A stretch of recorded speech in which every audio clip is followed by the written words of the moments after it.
money. It's one of the most fundamental components of our society. It affects how we act, how we feel, and how we spend 80,000 hours of our working lives. But one of the biggest myths about money is that we think that more money leads to more happiness. We think that getting a raise at work or getting those sweet video sponsorship dollars is gonna make our lives better. But is it really that simple?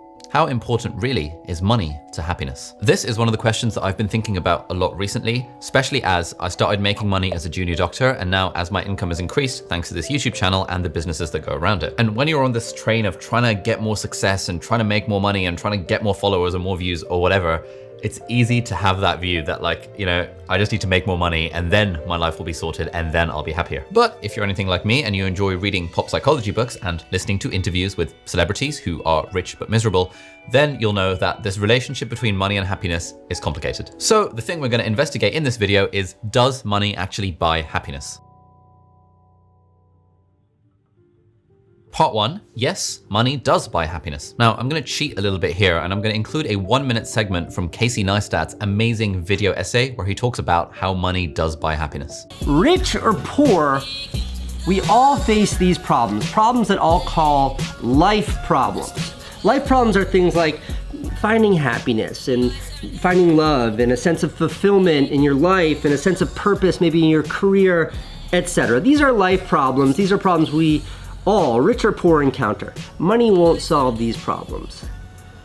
But when you're broke, on top of, and I mean that literally and figuratively, on top of these problems, you've got money problems. And money problems are things like, how am I gonna pay rent? How am I gonna pay for food? I'm sick and can't afford to go to the doctor. I can't get a job because I can't drive to work. I don't have any nice clothes to wear to that job interview, things like that. And he goes on to say that if you have these money problems, then they literally drown out all of the other life problems. And so if you have no money, then money literally does buy happiness because it solves your problems associated with money. And so if we draw a graph of money versus happiness, it starts to look a little bit like this. But then we come to an interesting question, which is, what is the upper limit here? Does money continue to buy happiness, or is there a point beyond which having more and more money doesn't actually lead to more and more happiness? Part 2, to what extent does money actually buy happiness? Now, there's been a lot of studies that have tried to figure out this point of enough, like how much money do you actually need to be happy, beyond which kind of further money isn't actually going to increase your happiness. But the study I want to draw your attention to is one from 2018, published in the paper Nature, which is one of the world's most respected publications. And these guys looked at data from 1.7 million people in 164 countries. So this is a lot of data that we have to help answer this question. And if we look at the data in this paper, it shows us that there are 3 possible answers to the question of, does money buy happiness? Number 1, does money buy happiness? Well, it depends on how you define happiness. So how do we actually define happiness? All right, so if you look at these various social science studies that have been done investigating the idea of happiness, essentially they don't call it happiness, they call it subjective well-being, because the actual definition of happiness changes depending on who you are. And there's also a couple of different ways of measuring subjective well-being, one of which is this idea of life evaluation. If you're trying this out for yourself, I want you to imagine a ladder with the steps labeled 0 to 10, where 0 represents the worst possible life and 10 is the best possible life. Where would you rate yourself on this scale right now? This is called Cantrill's self-anchoring striving scale, for whatever that's worth. And this is one way of measuring someone's life evaluation. Now, interestingly, if you draw a graph of people's kind of life evaluation and you compare it with their kind of household income, you get this very interesting kind of shape. And you do get a point beyond which people who have more money are not saying that they would rate themselves higher in terms of life evaluation.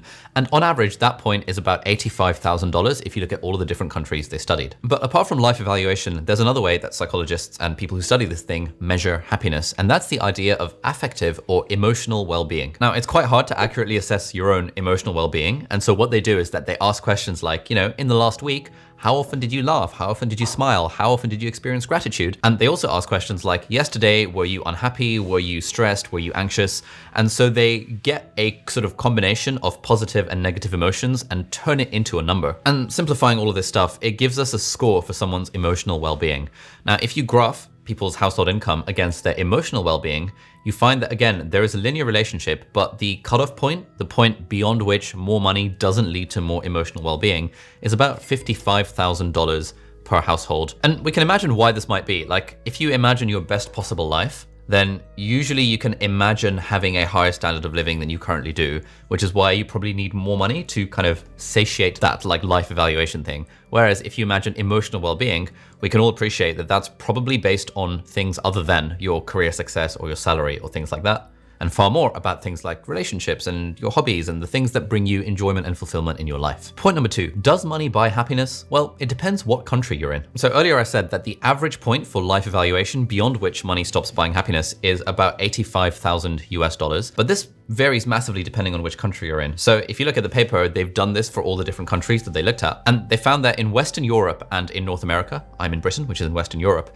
the kind of satiation point for how much money no longer brings you more happiness is about $100,000 to $105,000. In Southeast Asia, that number is about $70,000, and in Latin America and the Caribbean, it's about $35,000. Point number 3, does money buy happiness? Well, it depends on how many people you're looking after. Now, obviously, if you're earning $50,000 as a single person, that is a very different thing than if you're earning $50,000 to support a family of 4. And so usually when they do studies like this, and certainly in this Nature paper that they've done, these numbers that I've quoted for the video so far are all based on being a household of a single person. So if you're a single person household, your satiety point in Western Europe is about $100,000. But the way they control for different people in a household is you take the number of people in the household and you square root it, and you multiply it by that household income. And so if you're a household of 4 people, square root of 4 is 2, 2 times 100,000 is 200,000. And so your point beyond which money stops buying happiness, again, if you look at the sort of large population level data, your point will be about $200,000 compared to the $100,000 for someone who's just a single person household. But I think the interesting thing about all these studies isn't really the point at which you have this, because these are all like, it's all based on so many averages and so much population level data. And we're not saying that, hey, if you're earning $100,000, if you were to double your salary, it wouldn't make you happier. It's just that, you know, on average, people with a salary of $200,000 are no less happier than people with a salary of $100,000 because they've hit that point of satiation. And so the overall answer to our question of does money buy happiness is that yes, money does buy happiness, but only up to a certain point. And I think understanding some of the reasons why this might happen is really helpful, because even if we're not at that satiation point of $100,000 or whatever, we can still learn a lot of lessons about why more money doesn't bring more happiness beyond that point. Part 3, beyond the point of satiety, why does more money not necessarily lead to more happiness? This, I think, is an interesting question, and there's lots of different answers to it, but one of the answers, and a big part of the answer, is something called hedonic adaptation. Hedonic adaptation is the famous idea that we all have a tendency as humans to quickly return to a similar level of contentment even after major positive or negative changes in our lives. There's actually been a few famous studies on people who won the lottery, like won loads of money in the lottery, like tracking their happiness before and after.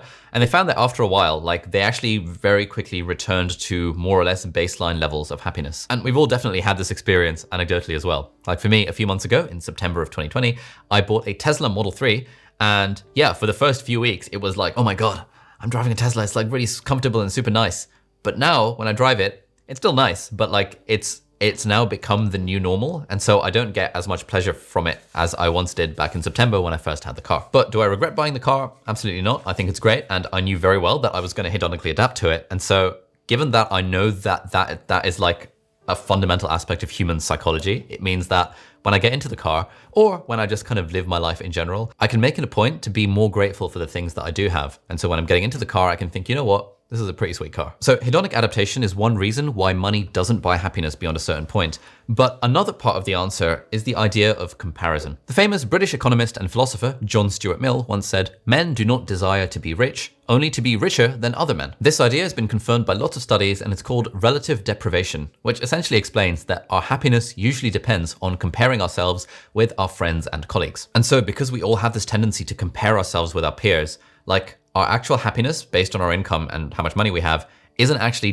tied directly to the money itself. It's tied on how it makes us feel relative to our friends. So if all of my friends were earning 20,000 and I'm earning 50,000, I'm going to be feeling pretty happy about that because that's just how human psychology works, unfortunately. But if I was earning $200,000 and all of my friends were earning $500,000, I would feel pretty bad about that. And studies have shown that I'm more likely to think of my life as being less happy and less meaningful because of that comparison. And so bearing this in mind, this tendency that we all have to compare ourselves, and comparison is the thief of joy, and anytime we compare ourselves to anyone, we're just likely to either feel superior, which is bad, but also if we compare ourselves to people who have more than us, we're likely to feel inferior. And I think just keeping that in mind and just not letting ourselves make these comparisons is generally the way forward. And so for me, I find that if I'm speaking to someone who's got like a $10 million business, I would feel tempted to feel a little bit jealous of that, be like, oh, that must feel really cool. But then I have to consciously remind myself, no, this whole comparison thing is bad.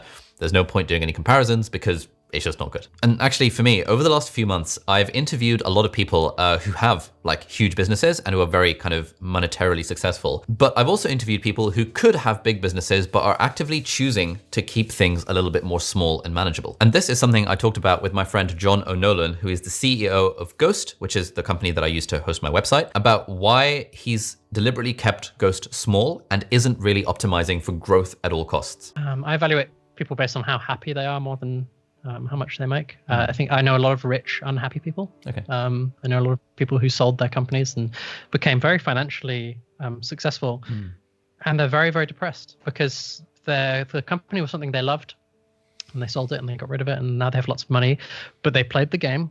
They bought the Lamborghinis, and sure enough, the thrill of that wore off a lot faster than they expected, and now they're left with the existential question, which has gone unaddressed, which is, what do you do now? And I've seen that pattern play out so many different times. So for me, I care more about the freedom I have. That's what I really optimize for. So I would say, try not to compare yourself. Go for the goals that feel meaningful to you versus the goals you see other people going for. Because the worst thing you could possibly do in life is strive to achieve someone else's definition of success, and only to arrive there and realize that it's not yours. So yeah, that would be my take. So those are a few things that I'm constantly reminding myself to keep in mind when I'm thinking about, do I want to try and make more money, or do I want to optimize for happiness instead? And actually, it was this book, Your Money or Your Life by Vicky Robin, that really helped me change my own relationship with money and stop focusing so much on making more of it, and instead thinking about things like meaning and fulfillment instead. If you want to see my summary of this, where I talk about my thoughts and feelings about this book that changed my relationship with money, click the link over here. That'll be my book club episode. If you don't want to read the book, you don't have to. You can just watch that video. Thanks for watching, and I'll see you in the next one. Bye-bye.